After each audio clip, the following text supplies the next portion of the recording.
Good evening दोस्तों।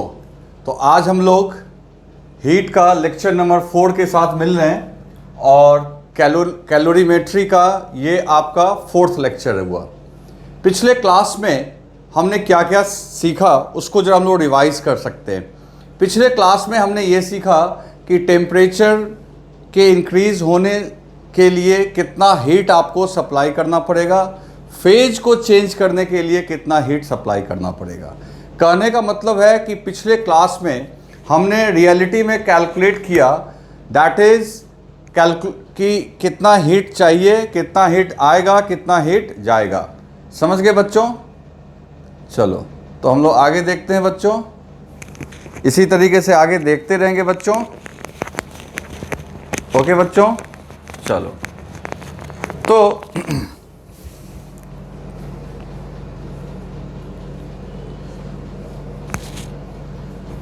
Good evening दोस्तों। तो आज हम लोग लेक्चर 4 कैलोरीमेट्री का हम लोग स्टार्ट करने जा रहे हैं, ठीक है। यानी कैलोरीमेट्री का ये 4th लेक्चर होगा, जिसमें हम लोग आज जो पिछले क्लास में हमने सीखा कि हीट को कैलकुलेट कैसे करते हैं, आज उसका एप्लीकेशन करेंगे। तो थोड़ा क्विक रिवीजन हो जाए।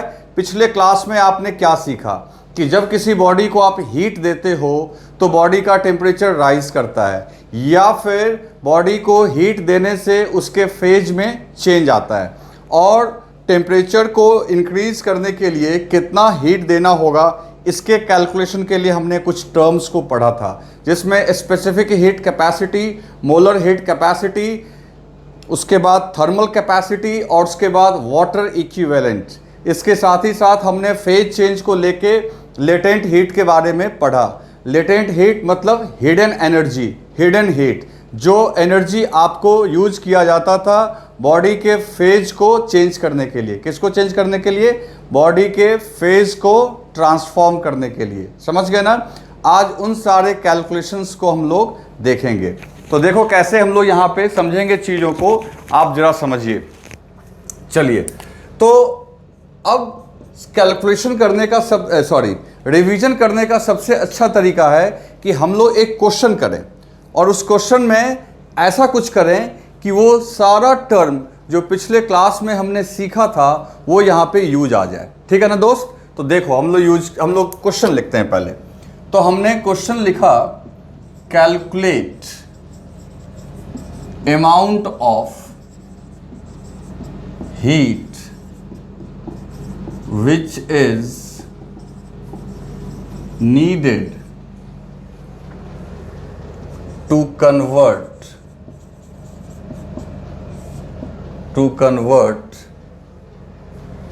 10 grams of ice at -20 degrees C into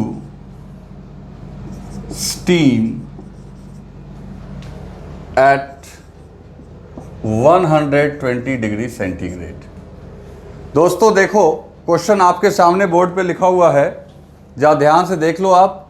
question आपको लिखा हुआ है कि calculate amount of heat which is needed to convert 10 grams of ice at 20 degree into steam at 120 degree C. Video pause करो और question को सॉल्व करो। Video को पॉज करो, क्वेश्चन सॉल्व करो। ठीक कर लिया आपने? चलो देखते हैं कैसे सॉल्व होगा। इसका आंसर लिखते हैं हम लोग। पहली बात समझो, ठीक है ना? इस पूरे प्रोसेस में देखना होगा कि हमें क्या क्या करना होगा, और आप सभी ने वीडियो पॉज करके ईमानदारी से इसको अटेम्प्ट लिया होगा, मुझे लगता है ऐसा। दोस्तों सबसे पहले तुम्हारे पास इनिशियली क्या गिवन है? तो इनिशियली यू हैव आइस, और इसमें ही सारा कॉन्सेप्ट आपका क्लियर हो जाएगा। अगर इस क्वेश्चन को आपने ढंग से सुन लिया तो सारा चीज क्लियर हो जाएगा। Initially you have ice at -20 degree C. आपके पास क्या है? आइस 20 डिग्री सी पे, और कितना ग्राम है? 10 ग्राम्स का। अब इस आइस को सीधा क्या मेल्ट कर सकते हो? नहीं। पहले आइस को जब हीट दोगे, if you supply Q1 heat, तो आइस का टेम्परेचर राइज करेगा और इसका टेम्परेचर राइज करके -20 डिग्री से कहाँ तक हो जाएगा, 0 डिग्री तक। तो तुम जानते ही हो कि आइस जो है वो अपने आप को 0 डिग्री टेम्परेचर तक ले जा सकता है। ठीक, तो पहले तो आइस को कन्वर्ट करना होगा -20 से 0 डिग्री के आइस तक। इसके बाद और हीट देना होगा दोस्तों। अब ये हीट देने से क्या होगा, अब आइस का टेम्परेचर तो राइज नहीं करेगा, लेकिन आइस अपने आप को कन्वर्ट करेगा वाटर में।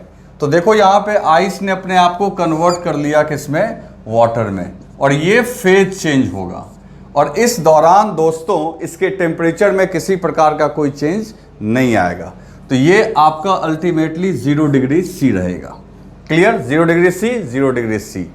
आपने क्या डाल दिया, हीट, और ये किस में कन्वर्ट हो गया दोस्तों, वाटर में। इस दौरान टेम्परेचर में नहीं बदलेगा, फेज चेंज हो रहा है, टेम्परेचर नहीं बदलेगा। चलो आगे बढ़ते हैं। अब वाटर को और हीट देना होगा, क्योंकि हमें पहुंचना कहां है, हमें पहुंचना है स्टीम। स्टीम मतलब गैसियस फेज तक। तो अब इसको Q3 हीट दो, और हीट दो। तो और जब हीट दोगे दोस्तों तो ये बन जाएगा वाटर। वाटर का टेम्परेचर कहां तक बढ़ सकता है, मैक्सिमम टू मैक्सिमम, क्योंकि हमको स्टीम तक पहुंचना है। तो टेम्परेचर इसका हो गया 100 डिग्री सेंटीग्रेड। ओके, चलो उसके बाद वाटर को फिर हमने हीट दिया। ठीक है, अब जो हीट दिया वो हीट क्या कहला रहा है, Q4। तो हीट देने से क्या होगा कि वाटर जो 100 डिग्री सेंटीग्रेड पे है उसका अब फेज बदलेगा, फेज चेंज होगा। यानी अब वो अपने आप को वाटर में नहीं रखेगा बल्कि कन्वर्ट करेगा और क्या बना लेगा दोस्तों, स्टीम बनाएगा। लेकिन ये स्टीम बना मतलब फिर से फेज चेंज हुआ, लेकिन इस दरमियान टेम्परेचर कितना रह गया, 100 डिग्री सेंटीग्रेड। यानी वाटर 100 से स्टीम भी बना 100 पे ही। समझ गए ना। और अभी हम लोग काम खत्म नहीं हुआ, क्योंकि स्टीम चाहिए मेरे को कितना डिग्री का, 120 डिग्री का। तो और हीट देना होगा, दैट इज Q5। एंड तब फाइनली आपको क्या मिल जाएगा, स्टीम एट 100 डिग्री सेंटीग्रेड। ठीक, इस दरमियान जो मास है 10 ग्राम, मास कंजर्व होता है। अगर आइस से वाटर जो भी बना सबका मास 10-10 ग्राम ही होगा। ऐसा नहीं कि वाटर का मास बदल देना, जो 10 ग्राम का आइस पिघलेगा तो 10 ग्राम का वाटर बनेगा, सीधी सी बात। तो दोस्तों आपको जो हीट चाहिए ये टोटल 5 हीट चाहिए, 5 स्टेप्स पे हीट चाहिए। अब आप जब अपने कॉपीज को मैच करवा के देख लेंगे और मैच करवा के देख लेंगे कि आपने कहाँ मिस्टेक किया, या तो आपने एब्सोल्युटली राइट किया होगा तो आप एक्सेलेंट हैं, आप अच्छे से पढ़ाई कर रहे हैं, और कुछ लोगों ने कहीं कहीं किसी स्टेप को छोड़ दिया होगा। खैर वो तुम जान रहे होगे क्या हुआ। तब आगे हम लोग अब इस कैलकुलेशन को करते हैं। ठीक है दोस्तों, चलो अब सबसे पहली बात है कि कैलकुलेशन कैसे होगा। ठीक है ना, कैलकुलेशन कैसे होगा। तो इसको मैं रब कर दे रहा हूं क्वेश्चन को। ठीक है ना, आप ये डायग्राम बना लो, ये डायग्राम बना लो। जिनसे नहीं सॉल्व हुआ वो पूरा इस डायग्राम को बना लो, और बाकी जिनसे सॉल्व हो गया है वो कैलकुलेशन अब देखते जाओ। और सारे कैलकुलेशंस को मैं अभी करके दिखाता हूं। सबसे पहले मेरा काम है Q1 कैलकुलेट करना। Q1 भाई, Q1 क्या है, तो Q1 है आइस से आइस में ही टेम्परेचर बढ़ाना। तो हो गया ms डेल्टा टी, आपने सीख रखा है, कल ही सीखा आपने। तो मास कितना है, 10 ग्राम्स। आइस का S 0.5, याद है ना, कहे थे याद करने के लिए। और -20 से 0, तो फाइनल टेम्परेचर है 0, initial temperature -20, minus minus plus, तो ऑटोमेटिकली ये हो गया 5 × 20, कितना हो गया, 100 कैलोरी। ठीक है, तो आपका ये Q1 की जो वैल्यू आ गई, कितनी आ गई, 100 कैलोरी। देखो कितना आराम से सॉल्व हो रहा है दोस्तों। दूसरा हीट कौन सा निकालोगे, Q2 फिर क्या हो रहा है बच्चों, तो Q2 हो रहा है आइस को वाटर में कन्वर्ट कर रहे हैं। तो ये इसका मतलब है ये लेटेंट हीट यहाँ पे जा रहा है। तो लेटेंट हीट का फॉर्मूला क्या था अपना, LF, latent heat of fusion. जब आइस से सॉलिड से लिक्विड बनता है तो उसको लेटेंट हीट ऑफ फ्यूजन बोलते हैं। तो ये कितना हो गया, तो मास हो गया यहाँ पे आपका 10 ग्राम्स।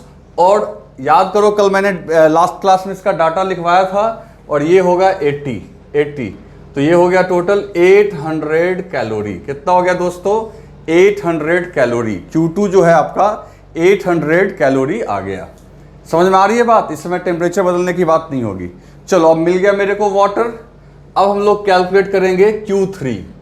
तो व्हाट इज Q3, तो Q3 अगेन देखो टेम्परेचर राइज होने वाला है, तो जब टेम्परेचर राइज होने वाला तो ये फॉर्मूला लगाओ ms डेल्टा टी, मास कितना 10 ग्राम्स, और वाटर का क्या लेंगे 1, स्पेसिफिक हीट कैपेसिटी 1, और 0 से 100, तो 100 माइनस 0 फाइनल माइनस इनिशियल। तो इस तरीके से दोस्तों यहाँ पे ये हो गया 1000 कैलोरी। ठीक है ना, कैलोरी में, क्योंकि ग्राम्स में सीजीएस यूनिट में काम कर रहे हैं। चलो उसके बाद Q3 हो गया, Q4 निकालते हैं। Q4 एक बार फिर से देखो, Q4 क्या हो रहा है, फेज चेंज। Q4 में फेज चेंज हो रहा है, वाटर से स्टीम बन रहा है, तो सीधी सी बात है फॉर्मूला लगेगा लेटेंट हीट वाला m इंटू LV। अब ये होगा लेटेंट हीट ऑफ वेपोराइजेशन।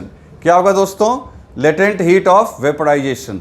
तो सीधी सी बात है, मास कितना है आपका 10 ग्राम्स, तो लिखेंगे यहाँ पे 10, और LV का वैल्यू मैंने बताया था 540, तो ये कितना हो गया 5400 कैलोरी। आ रही है बात समझ में, तो ये Q4 भी आ गया। And last one is Q5।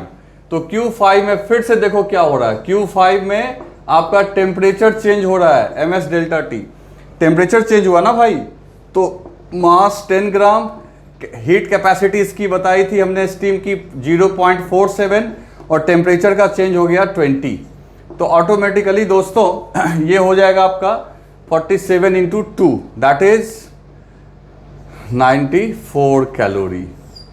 तो इस तरीके से दोस्तों ये सारा हीट कैलकुलेट हो गया। अब आपको करना क्या है, आपको तो यही पूछा ना कि टोटल हीट कितना लगेगा, तो आई थिंक आपने ये तो लिख लिया होगा, तो मैं इसको रब कर दे रहा हूँ। ठीक है ना, इसको मैं रब कर दे रहा हूँ। चलो इसको मैंने रब कर दिया। अब हम लोग यहाँ पे लिखते हैं तो टोटल हीट अपने को निकालना है, तो टोटल हीट कैलकुलेट करना है, तो आप ऐड कर दो। ऐड कर लिया होगा आपने, तो Q is equal to Q1 plus Q2 plus Q3 plus Q4 plus Q5। तो दोस्तों Q1 कितना हो गया आपका 100, Q2 कितना है 800, Q3 कितना है 1000, Q4 कितना है 5400, Q5 कितना है 94। ठीक है ना, Q5 बहुत कम आया 94। ओके, अब इसको ऐड करो, तो ऐड कर लो आप, इसमें मेरा तो कोई खास रोल रहा नहीं, तो ऐड करेंगे तो देखो ये 100, ये हो गया 6400, 6400, और 6400 में 900 ऐड करेंगे। 6400 में 900 अगर ऐड करेंगे तो ये हो जाएगा 7300, और ये 94, तो 7394 कैलोरी। This is answer. ठीक है दोस्तों, चलो लिख लो जिनसे नहीं सॉल्व हुआ।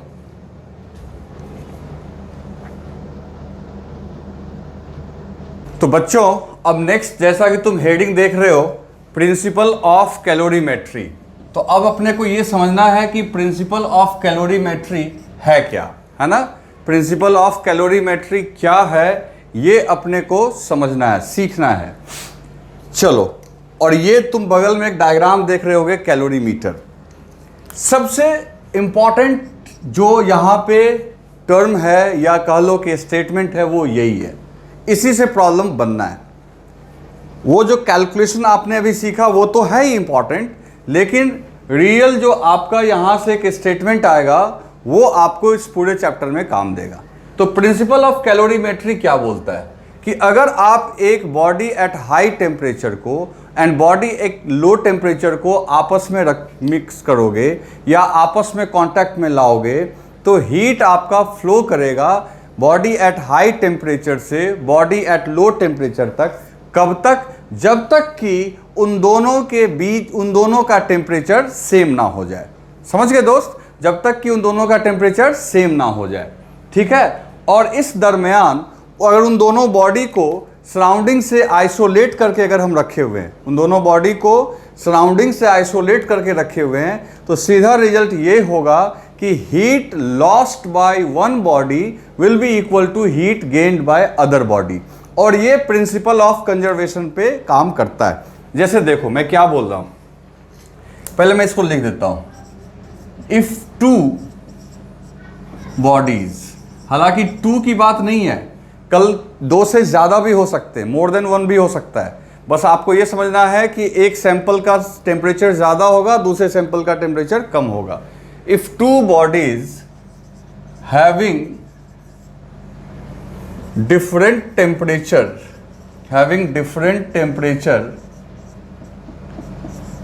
kept in contact, अगर उनको कांटेक्ट में रखा गया, kept in contact, then heat will flow from body at high temperature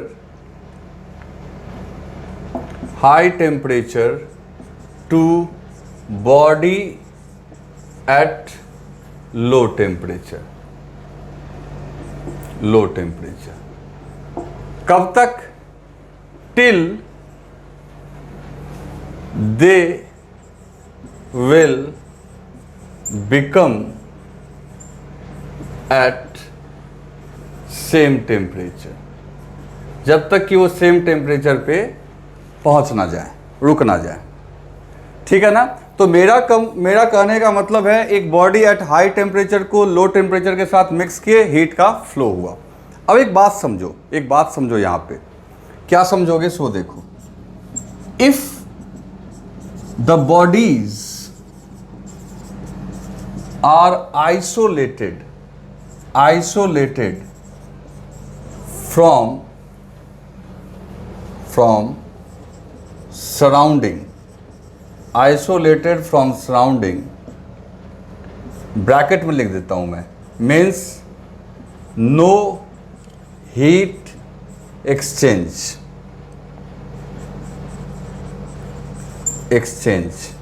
मतलब अगर दोनों बॉडी आइसोलेटेड है, जैसे देखो इलेक्ट्रोस्टैटिक्स में आइसोलेटेड का मतलब होता था कहीं से चार्ज नहीं आ सके ना जा सके। यहां पे आइसोलेटेड का मतलब क्या हुआ कि सराउंडिंग से कोई लेना देना नहीं है, आपस में ही हीट का जो है लॉस और गेन होगा, आदान प्रदान होगा।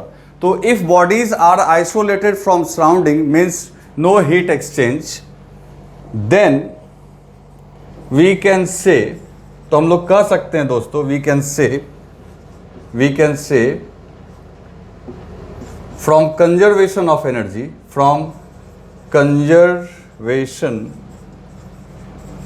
एनर्जी, एनर्जी के कंजर्वेशन से हम लोग बोल सकते हैं, कंजर्वेशन ऑफ एनर्जी से बोल सकते हैं। सीधी सी बात है, अगर कहीं नहीं गया तो भाई एक आदमी का लॉस दूसरे का गेन हो जाएगा।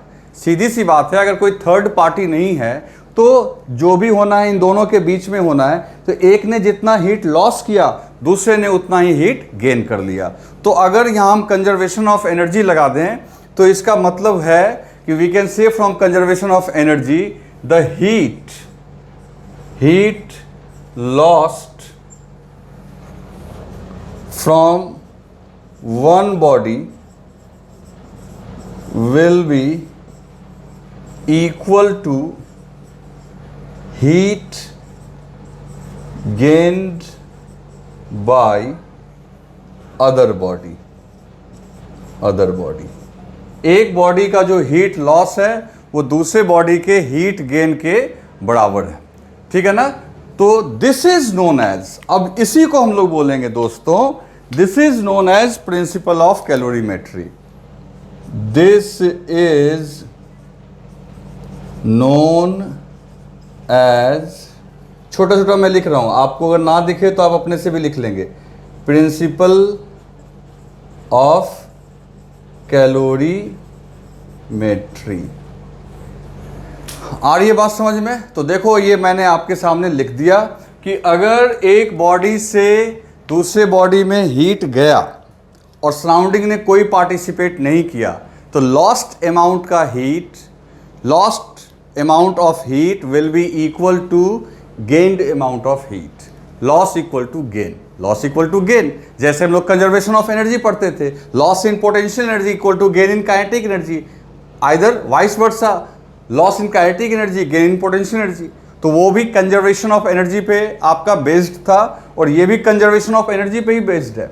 तो अब सवाल है कि ये क्या है, अब ये बॉक्स क्या है। देखो ये बॉक्स क्या है, अगर मान लो ये बॉडी ए है, ठीक, इसका टेम्परेचर TA है, ये बॉडी B है, इसका टेम्परेचर TB है, एंड इट इज गिवन कि TA ग्रेटर देन TB।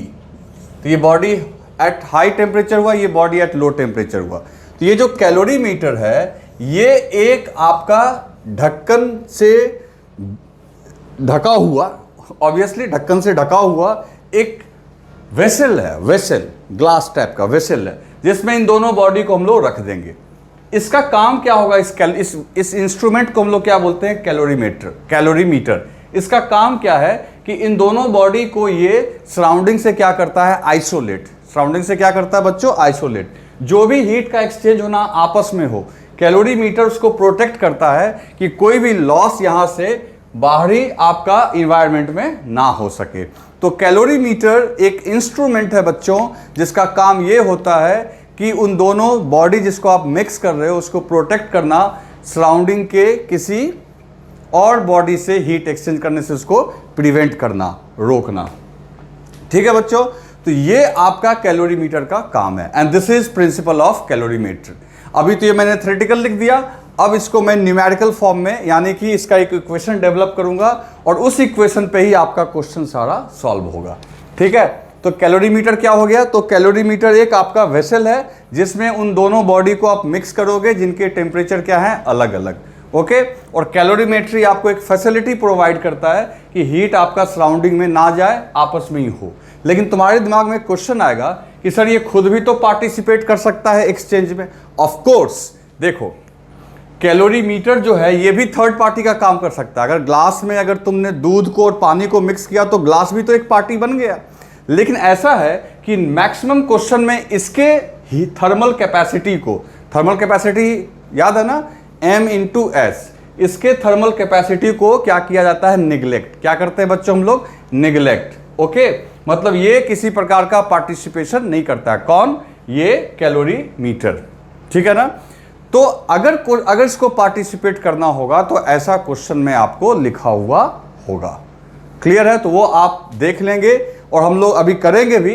तो आपसे अगर कोई पूछेगा कि यार कैलोरीमीटर जो है वो हीट एक्सचेंज में पार्टिसिपेट करेगा कि नहीं करेगा, क्योंकि दैट डिपेंड्स, ऐसा हो भी सकता है, नहीं भी हो सकता है। क्लियर है, ऐसा हो भी सकता है बच्चों, नहीं भी हो सकता है। अगर ऐसा होगा कि इसको पार्टिसिपेट करना होगा तो इसकी थर्मल कैपेसिटी क्वेश्चन में गिवन होगी। अगर नहीं दी हुई है तो हम मान के चलेंगे कि इसकी पार्टिसिपेशन नहीं है।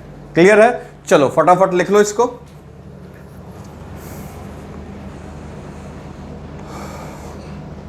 तो बच्चों अभी जो हमने प्रिंसिपल ऑफ कैलोरीमेट्री में सीखा, अब उसको हम लोग इक्वेशन में थोड़ा कन्वर्ट करते हैं।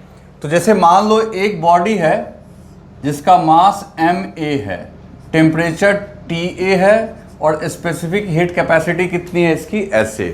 और दूसरी बॉडी जो है इसका मास जो है Mb है, ये बॉडी A है, ये बॉडी B है, टेम्परेचर इसका TB है और स्पेसिफिक हीट कैपेसिटी SB है। इट इज गिवन कि TA ग्रेटर है आपका TB से। ओके, तो अब क्या बोल रहा है कि इन दोनों को जब मिक्स किए तो इनका मिक्स किए मतलब इनको कांटेक्ट में लेके आए A और B को, तो मान लो फाइनल टेम्परेचर दोनों का कॉमन टेम्परेचर है। This is common temperature, common temperature that is TC। Clear है, तो TC आपका इनका क्या है बच्चों, कॉमन टेम्परेचर। तो TC अगर कॉमन टेम्परेचर है तो हमें TC निकालना है। पहली बात, यहाँ पे हीट लॉस कौन करेगा, तो जो बॉडी A है ये आइडेंटिफाई करना होगा। तो हम यहाँ पे लिख देंगे फ्रॉम प्रिंसिपल ऑफ कैलोरीमेट्री। अच्छा वो मैं लिखना भूल गया, आप एक चीज़ ये लिख लेना कि principal of calorimetry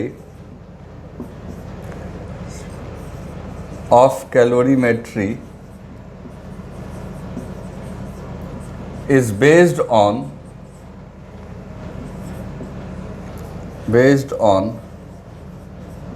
conservation of energy। ये आप लिखना मत भूलना, ठीक है। चलो आ जाओ। तो फ्रॉम प्रिंसिपल ऑफ कैलोरीमेट्री हम लोग बोल सकते हैं हीट लॉस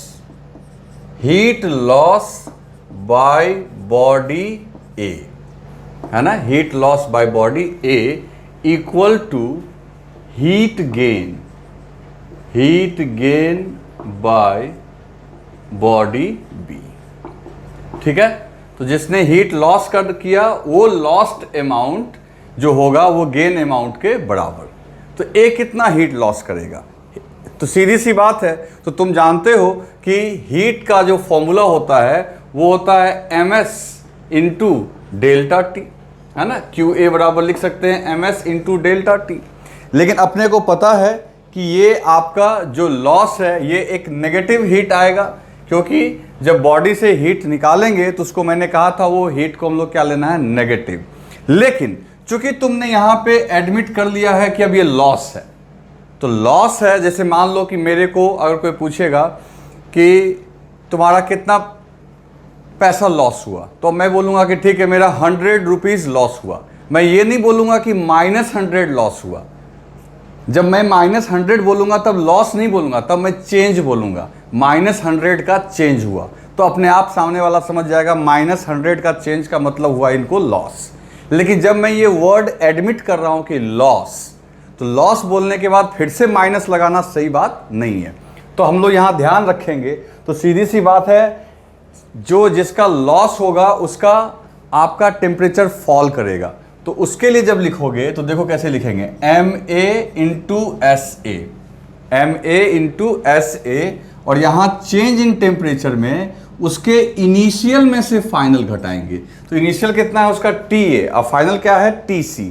तो चूंकि इसका इनिशियल ज़्यादा होगा, वो लॉस कर रहा है तो उसका टेम्परेचर फॉल हो रहा है, तो मेरे को हर हालत में इसके लिए इनिशियल में से फाइनल घटाएंगे। ऐसा हम क्यों कर रहे हैं, ताकि ये क्वांटिटी मेरी पॉजिटिव आए। क्यों पॉजिटिव आए, क्योंकि मैंने पहले ही एक्सेप्ट कर लिया है कि दिस इज माई लॉस। मैंने पहले ही एक्सेप्ट कर लिया दिस इज माई लॉस, ठीक है ना। चलो अब इधर क्या करना है, हीट गेन। अब ये गेन तो है, ये तो पॉजिटिव ही है भाई, इसमें तो कोई दिक्कत ही नहीं है। तो इसके लिए जो लिखेंगे MB/SB, और यहां ध्यान रखना जिसको गेन करना है उसके फाइनल में से इनिशियल घटाएंगे। तो इसका फाइनल क्या है, TC, क्योंकि B ने हीट गेन किया तो इसका टेम्परेचर बड़ा होगा, इसके लिए TC बड़ा होगा किससे, TB से। तो जो गेन करेगा बच्चों उसके लिए फाइनल में से इनिशियल घटाएंगे। तो मैं यहाँ स्पेशली लिख भी देता हूँ, जिसको लॉस करना है याद रखना उसके इनिशियल में से फाइनल, याद रहेगा ना बच्चे। और जिसको गेन करना है उसके फाइनल में से क्या घटाओगे, इनिशियल। बस ये आप ध्यान रखोगे, सारा क्वेश्चन हम लोग का इस पे सॉल्व होता चला जाएगा। समझ गए ना, इसमें कोई डाउट नहीं है। और अभी हम लोग इसी के ऊपर प्रैक्टिस करेंगे जिससे कि हम लोग को पूरा कॉन्फिडेंस आ जाए। ठीक है बच्चों, चलो फटाफट इसको लिखो।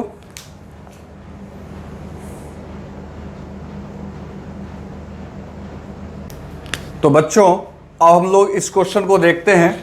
अब ये क्वेश्चन जो आपका है ये जेईई मेन 2017 में पूछा हुआ है, 2017 जेईई मेन। ठीक है, पहले मैं आपको क्वेश्चन समझा दूं।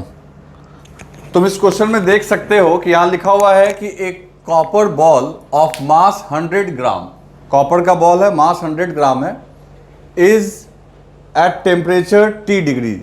ये जो टेम्परेचर इसकी है वो कितनी है, T डिग्री। कॉपर की बॉल है जिसका मास आपका 100 ग्राम है, टेम्परेचर T है। It is dropped in A copper calorimeter. ऐसे देखो, जो कैलोरीमीटर होता है, जो आप लोगों को वेसल बताया था, जनरली वो कॉपर का ही बना होता है। लैब में आप देखोगे वो कॉपर का बना होता है। तो कैलोरीमीटर ऑफ मास 100 ग्राम, जो कैलोरीमीटर का मास है वो कितना है, 100 gram, filled with 170 gram of water, जिसमें कैलोरीमीटर है जो 100 ग्राम का है अब देखो यहाँ पे इसकी थर्मल कैपेसिटी नेग्लेक्ट नहीं कर सकते हो, क्योंकि उसका मास दिया हुआ है भाई। सिर्फ मास ही नहीं, उसकी स्पेसिफिक हीट कैपेसिटी भी दी गई है, जो 0.1 कैलोरी पर ग्राम पर डिग्री सेंटीग्रेड है। Is filled with 170 gram of water at 30 degree centigrade. सब ठीक है। अब उसने तुमने क्या किया कि एक वेसल है, अब क्वेश्चन समझो, ऐसे तुमको ट्राई करना चाहिए था दोस्त, लेकिन चलो मैं थोड़ा क्वेश्चन समझा दूं। पहला क्वेश्चन है अपना हीट एंड थर्मोडायनेमिक्स का। तो देखो ये आपका कैलोरीमीटर है, जो किसी का बना हुआ है, कॉपर का बना हुआ है, और इसका वेट कितना दिया हुआ है दोस्त? इसका वेट दिया हुआ है आपका, कहाँ गया इसका वेट, मास 100, हाँ, वाटर का मास 170 है और कैलोरीमीटर का मास 100 ग्राम्स। ये 100 ग्राम्स कॉपर का बना हुआ है, और इसमें वाटर भी कितना है, 170 ग्राम्स वाटर है। ठीक है दोस्त। अब ये वाटर का टेम्परेचर है 30 डिग्री। तो भाई ये सोचने वाली बात है कि इसका तो टेम्परेचर दिया नहीं, वाटर का टेम्परेचर दिया, लेकिन इस कैलोरीमीटर का तो टेम्परेचर दिया नहीं। तो हम लोग बेवकूफ़ की तरह बात ही कर रहे हैं। अगर इसमें रखे हुए चीज़ का टेम्परेचर 30 डिग्री सी है, तो क्या लगता है इसका आपका टेम्परेचर कुछ और होगा? तो ये अपने आप को दिमाग में सेट करके रखा करो भाई, कि अगर इसकी टेम्परेचर 30 डिग्री सेंटीग्रेड है, तो कैलोरीमीटर का भी टेम्परेचर कितना होगा, 30 डिग्री सेंटीग्रेड। मतलब वेसल, जिस बर्तन में रखा हुआ है कोई सामान, तो बर्तन में जो रखा हुआ है सामान, जो सामान का आपका टेम्परेचर होगा, वही उस बर्तन का भी होगा। ठीक है ना? तो ये आपको कन्फ्यूजन नहीं होना चाहिए। अब इसमें क्या कर रहे हैं, अब इसमें एक बॉल ड्रॉप कर रहे हैं, और ये बॉल भी संयोग से किस चीज़ का बना हुआ है, कॉपर का ही बना हुआ है। ठीक है। और उसका भी मास कितना है आपका, 100 ग्राम्स। इस बॉल की भी मास 100 ग्राम्स है, लेकिन इसका टेम्परेचर है T, ये बाहर है ना अभी। अब इस बॉल को इसमें ड्रॉप कर दिया आपने, तो ड्रॉप कर दिया आपने, तो फाइनली जो आपको क्या मिला, आपके सामने ये वाटर और उसके अंदर ये बॉल। ठीक। और जो इनका जो टेम्परेचर आया, देखो सब्सिक्वेंटली जो इनका टेम्परेचर आया वो कितना आया, 75 होना भी चाहिए था। जरूर इसका टेम्परेचर हाइयर होगा, तो ये हीट लूज किया होगा और इन लोगों ने हीट गेन किया होगा। तो इनका 30 से राइज करके 75 पे पहुंचा, और इसका T से डिक्रीज करके 75 पे आया, लेकिन फाइनल टेम्परेचर टोटल कितना आ गया, 75। तो आप सोचो कि यहाँ पे हीट किसने लॉस किया, कॉपर के बॉल ने। तो हम लोग सीधा लिखेंगे heat loss equal to heat gain. कितना सिंपल है। तो हीट लॉस किसने किया तो दोस्तों अब यहाँ पे हीट लॉस तो कॉपर को करना है। तो देखो अब कॉपर के लिए क्या लिखेंगे, तो कॉपर का मास हो गया 100, मास हो गया बच्चों।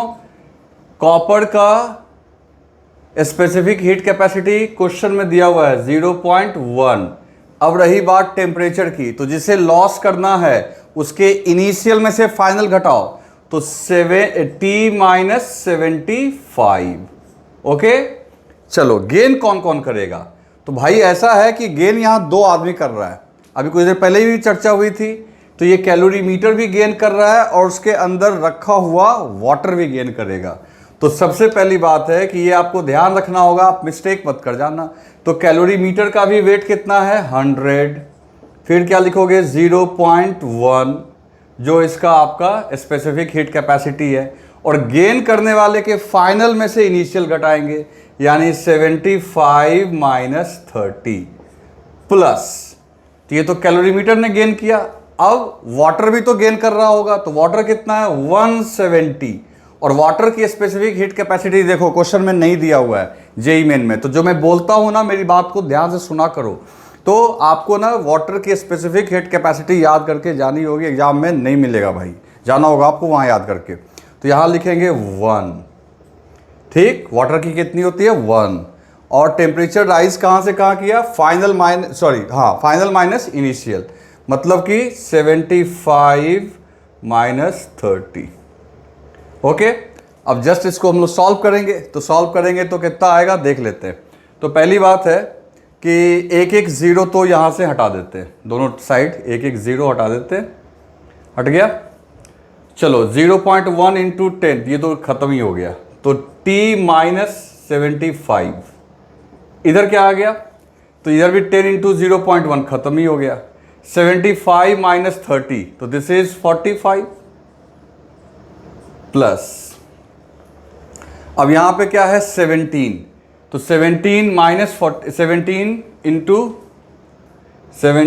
इंटू 45 है ना दोस्त, 17 इंटू 45।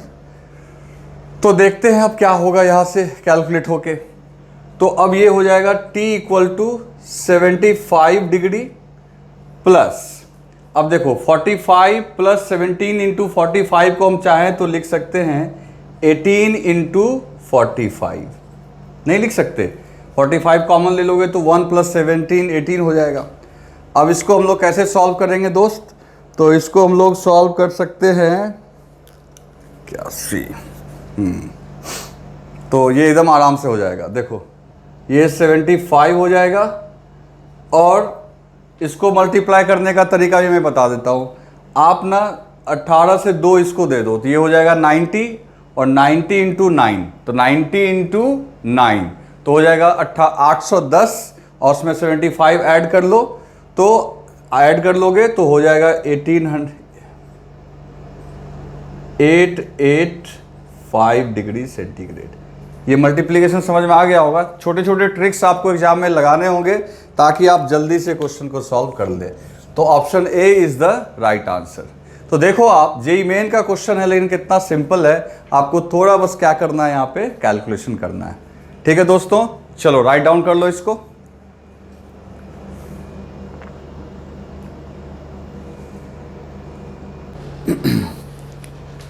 दोस्तों अब देखते हैं नेक्स्ट क्वेश्चन को।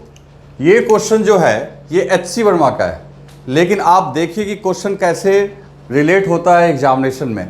अब ये क्वेश्चन एचसी वर्मा का है, लेकिन इससे मिलता जुलता क्वेश्चन अभी हम लोग करेंगे जो जेईई मेन 2019 में आया।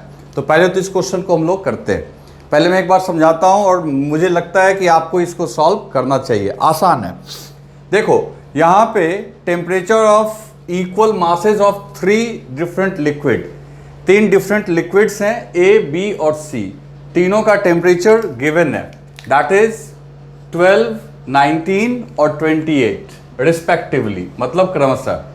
अच्छा इक्वल मास है, सभी के जो मास हैं वो क्या है इक्वल, ठीक है। फिर कहता है कि अगर हम लोग यहाँ पे ए और बी को मिक्स करते हैं, यहाँ बोल रहा अपने को कि अगर हम लोग ए और बी को मिक्स करते हैं, तो ए और बी को अगर मिक्स करते हैं तो अपने को मिक्सचर का जो टेम्परेचर मिलता है वो कितना मिलता है 16, ठीक है। अगर हम लोग बी और सी को मिक्स करते हैं तो अपने को टेम्परेचर कितना मिल रहा है दोस्त 23 डिग्री सेंटीग्रेड। तो कहता है what will be the temperature when A and C are mixed, तो उस समय की टेम्परेचर बताओ जब आप किसको मिक्स कर रहे हो ए और सी को। तो कैसे सॉल्व करेंगे, तो एक बार आप वीडियो को पॉज करो। अच्छा याद रखना इक्वल मास है, तीनों की स्पेसिफिक हीट कैपेसिटी नहीं दी गई है, लेकिन आप दिमाग लगाओगे उसकी जरूरत भी नहीं होगी। तो वीडियो पॉज करो और इसको सर्टेनली सॉल्व करके दिखाओ मेरे को, ठीक है। चलो वीडियो पॉज करो, सॉल्व करो। कर लिया तुमने सॉल्व, देखते हैं। तो दोस्तों यहां पे अब इसको कैसे सॉल्व करेंगे हम लोग इस क्वेश्चन को, वो देखते हैं। तो सबसे पहले यहां पे हम लोग ए और बी को मिक्स कर रहे हैं, है ना। तो अपने को ये तीनों कंडीशन को लेके चलना होगा। तो भाई ए और प्लस बी को मिक्स किया आपने, और टेम्परेचर सबका कितना कितना दिया हुआ है क्वेश्चन में, मैं एक बार देख लूँ क्वेश्चन में कितना कितना टेम्परेचर दिया हुआ है। तो कुछ टेम्परेचर दिया हुआ है यहाँ पे 12, 19 और 28, ओके। तो ए का टेम्परेचर है 12, बी का है 19। तो ऑटोमेटिकली जब इनको मिक्स करोगे तो कोई बीच का ही टेम्परेचर आएगा, और वो आ रहा है 16, ऐसा लिखा हुआ है। और ये भी तुम्हें समझ में आ गया होगा कि ये आपका हीट गेन कर रहा होगा और बी को करना होगा लॉस, क्योंकि ये हाई टेम्परेचर पे है। तो सीधी सी बात है, यहाँ पे हम लोग कैसे लिखेंगे, तो heat loss equal to heat gain. तो heat loss by B equal to heat gain by A, B का लॉस ए का गेन। तो B का लॉस कितना हुआ? तो भाई B का लॉस कितना हुआ? तो बहुत सिंपल है, B का मास M, B का स्पेसिफिक हीट कैपेसिटी SB, और जिसको लॉस होना है उसके इनिशियल में से फाइनल। मैं इतनी बार इसको रिपीट करूंगा कि तुम्हें याद हो जाएगा, 19 माइनस 16, और जिसको गेन होना है उसका ही मास M, specific heat capacity SA, और उसके क्या होगा, उसके हम लोग किस में माइनस करेंगे, उसके फाइनल में से इनिशियल, जिसको गेन हो रहा है उसके फाइनल में से initial, degree C, okay, degree C. चलो mm कैंसिल कर लो, तो 3SB equals to 4SA, 3SB equals to 4SA, so SA equals to 3SB upon 4। ये रख लो अपने पास, आगे काम आएगा। चलो आगे चलते। नेक्स्ट मिक्सचर अपने को क्या बोल रहा है, किसको मिक्स करना है दोस्त? नेक्स्ट मिक्स करना है B को और C को। B का टेम्परेचर 19 डिग्री C का टेम्परेचर है 28 डिग्री C, तो कॉमन टेम्परेचर बोल रहा है 23, होना भी चाहिए क्योंकि 19 और 28 के बीच में ही कहीं अटकेगा। और यहाँ पे देखो, जो B वहाँ पे आपका लॉस करने वाला था, B यहाँ गेन करने वाला होगा। क्यों B गेन करने वाला होगा? क्योंकि ये बॉडी एट लो टेम्परेचर है and this is body at high temperature. तो ऑटोमेटिकली हम लोग लिखेंगे यहाँ पे heat loss by C equal to heat gain by B। अब देखो लॉस है तो पहले तो मास लिख दो M, और SC स्पेसिफिक हीट कैपेसिटी, और जो लॉस है उसके इनिशियल कितना है 28 में 23 माइनस करो, 28 में 23 माइनस करो। हीट गेन किसको करना है दोस्तों? B को, तो B का मास हो गया M और स्पेसिफिक हीट कैपेसिटी हो गई SB, ओके। और इसके क्या होगा, इसके फाइनल में से इनिशियल घटाओगे, 23 माइनस कितना, 23 माइनस 19, ओके। चलो कैंसिल हो गया, यहां से 5SC equals to 4SB, so SC equal to 4 upon 5 SB। ये आपका SC का वैल्यू आ गया, ठीक है ना, SB के टर्म में। ऐसा क्यों कर रहे हैं अभी पता चलेगा। अब लास्ट आ जाते हैं। पूछा क्या मेरे को यहां पे पूछा है कि अगर हम A को और C को मिलावे तो क्या होगा, तो टेम्परेचर पूछा है। A का टेम्परेचर कितना भाई 12, इसका कितना है 28 डिग्री C। लॉस किसे करना है? C को। गेन कौन करेगा? A, ठीक है, देखते हैं। तो heat loss by C equals to heat gain by A। अच्छा, उस कॉमन टेम्परेचर को मान लो T, तो हीट लॉस C को करना है तो मास फिर से M लिखोगे, SC लिखोगे। जिसको लॉस करना है उसके क्या, जिसको लॉस करना है उसके इनिशियल यानी 28 माइनस T, और जिसको गेन करना है M इंटू SB, ठीक है, सॉरी SB नहीं SA, M इंटू SA, और उसके फाइनल में से इनिशियल यानी 12 को सब्ट्रैक्ट करना है। Gate cancelled. SC की जगह तुम क्या लिख सकते हो? अब देखो ये चालाकी जो हमने पहले कर रखी है वो मेरे को काम आएगी अभी। यहाँ SC की जगह मैं लिख दूंगा 4/5 SB इंटू 28 माइनस T, और SA की जगह मैं लिख दूंगा 3SB अपॉन 4T माइनस 12। आ रही है बात समझ में? अब यहां से क्या करना है आपको? SB और SB को कैंसिल और क्रॉस मल्टीप्लाई कर देना है। तो इधर हो गया 16, 4 इधर आ गया 16, 28 माइनस T, और इधर हो गया दोस्तों 15T माइनस 12। इधर 16 है और इधर 15, ठीक है। अब इसको सॉल्व करते हैं हम लोग। तो आप कर सकते हो, मेरे को उतना करने का जरूरत नहीं है, आप चाहो तो कर सकते हो यार। देखो 16T इधर आएगा, इधर 15T, तो 31T हो जाएगा। देखो 15T और उधर से वो 16T आएगा, और तो 31T इक्वल्स टू इधर कितना होगा 16 इंटू 28, ठीक है, और इधर से कौन जाएगा प्लस 15 इंटू 12। आ रही है बात समझ में? वो भी इधर आके प्लस होगा, ये भी प्लस होगा, तो T equals to 16 into 28 plus 15 into 12 divided by 31। अब इसको सॉल्व करोगे, ये करीब करीब 20 डिग्री 20 पॉइंट समथिंग डिग्री के आसपास आएगा। ठीक है दोस्तों, तो आप में से कुछ बहुत सारे लोगों ने सॉल्व कर लिया होगा, कोई टफ क्वेश्चन नहीं है, लेकिन इसमें कॉन्सेप्ट्स अपना बहुत सारा क्लियर हुआ। अब ऐसा ही एक क्वेश्चन हम लोग करते हैं जो कि जेईई मेन में पिछले साल आया है।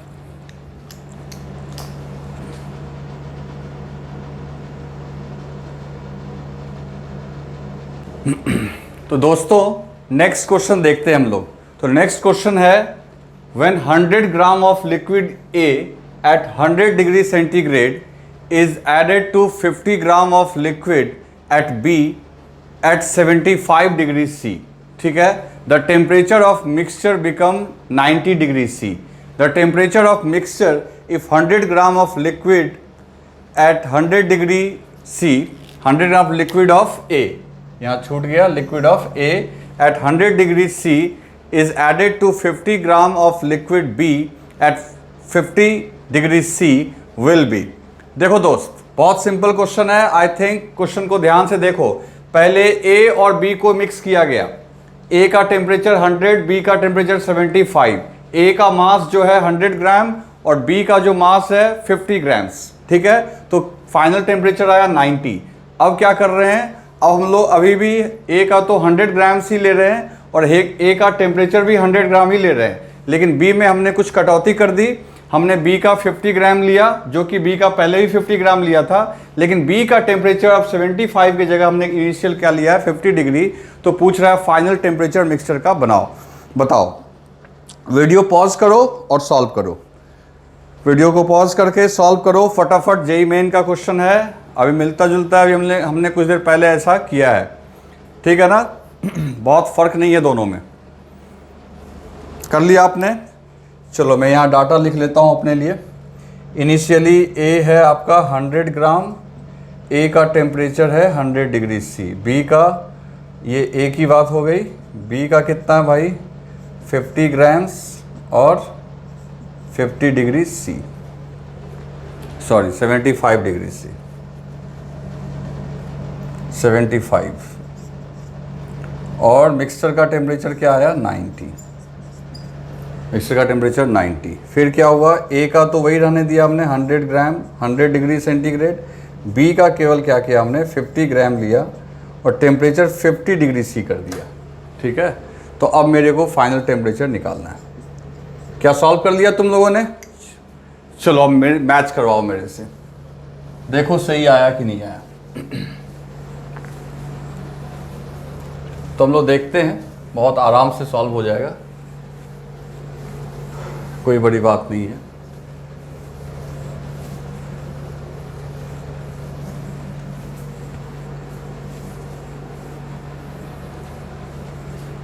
तो यहाँ पे बच्चों सबसे पहली बात कि आपके सामने जो ये पहले बात करते हैं ए और बी को मिक्स करने की, तो सीधी सी बात है ए और बी को मिक्स कर रहे हो तो भाई ए का टेम्परेचर है 100 और बी का टेम्परेचर है 75, फाइनल टेम्परेचर है 90।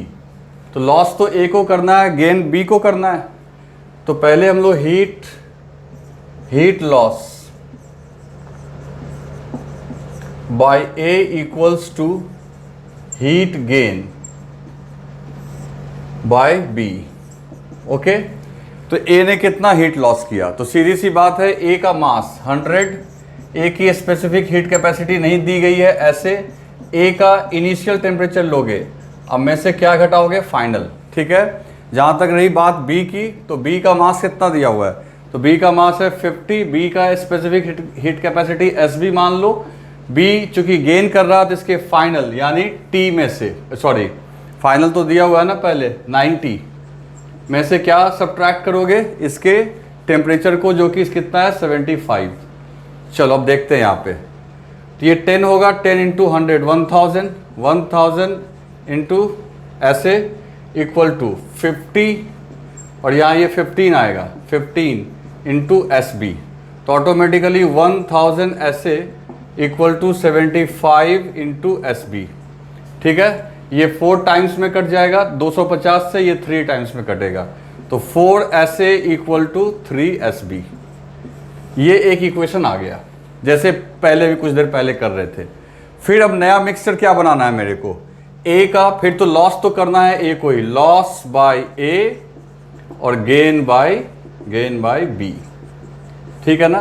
तो ए कितना लॉस करेगा, तो ए कितना लॉस करेगा, तो ए का मास वही लिया हुआ है 100, ए का स्पेसिफिक हीट कैपेसिटी ऐसे, और ए की इनिशियल टेम्परेचर वही 100 है। फाइनल हमने टी अज्यूम कर लिया है, इस टी को फाइंड आउट करना है। बी को गेन करना है, तो बी का कितना है 50 ग्राम्स SB, बी का इनिशियल टेम्परेचर 50 है, तो इसके फाइनल, चूंकि ये गेन करना है तो T-50 करेंगे। ओके, चलो अब कुछ करते हैं यहाँ पे। तो 50 से इसके 100 को 2 टाइम्स में कैंसिल करते हैं, तो 2SA 100 minus T equal to SB into T-50। अब यहाँ पे तुम देख सकते हो कि आपका SB इधर ले आते हैं, तो SA upon SB equals to 3/4। तो ठीक इसी तरीके से अगर हम लोग SB को इधर ले आवे, तो 2 into SA upon SB 100 minus T equal to T-50, और SA अपॉन SB क्या हो जाएगा, SA अपॉन SB 3/4, 3/4 में 2 कट जाएगा, तो 3/2 into 100 minus T equal to T-50। अब 2 से इधर मल्टीप्लाई कर लो, 3 से इधर मल्टीप्लाई कर लो, तो सीधा ये कितना हो जाएगा, 2 से इधर मल्टीप्लाई करोगे, इधर हो जाएगा 300 माइनस 3T, और इधर ये हो जाएगा 2T माइनस 100, है ना, 2 से मल्टीप्लाई करोगे। तो अब एक तरफ इसको ऐड कर दो, इसको उधर भेज दो, इसको इधर ले आओ, तो सीधी सी बात है दोस्तों, ये 400 equals to 5T, so T equals to 400 upon 5, कितना आ गया 80 डिग्री सेंटीग्रेड। तो फाइनल टेम्परेचर जो आएगा इस बार दोस्तों, वो आएगा 80 डिग्रीज सेंटीग्रेड। ओके, चलो लिख लो इसको।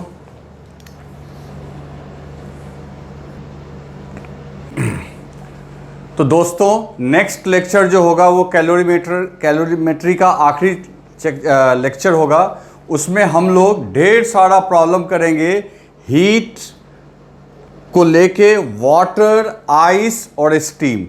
इस पे बहुत क्वेश्चन आता है एग्जाम में, बहुत सारा, और एक हीटिंग कर्व भी ड्रॉ करेंगे।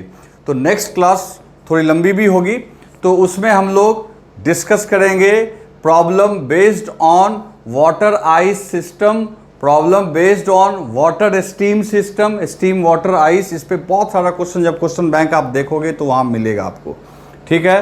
तो नेक्स्ट क्लास में इसके बहुत इंपॉर्टेंट प्रॉब्लम्स होने वाले हैं, बहुत सारा एप्लीकेशन, और एक हीटिंग कर्व भी आपको मैं बताऊंगा, ठीक है। उस दिन हमारा ये टॉपिक आखिरी हो जाएगा, और उस दिन ही आपको इसका DPP भी उसके डिस्क्रिप्शन में लिंक में आपको दे दिया जाएगा, ठीक है।